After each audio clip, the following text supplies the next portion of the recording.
ماكن تشيز برجر يجي دجاج او لحم، انا افضل الدجاج. ايش تسوي؟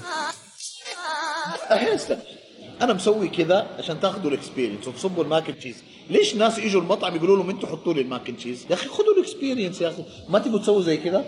شوفوا، ما تبغوا تيجوا تسووا زي كذا؟ والله في ناس استغرب منهم، يجوا يقولوا لك حطوا لي الماكن تشيز جوا وادوا لي البرجر.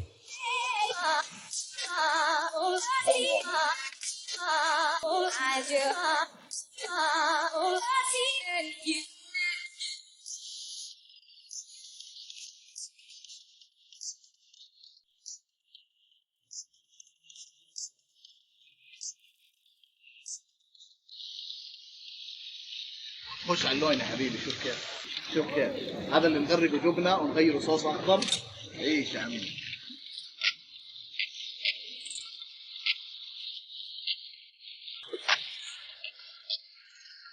يا اخي الاكل ده حق الزبائن يا سيف.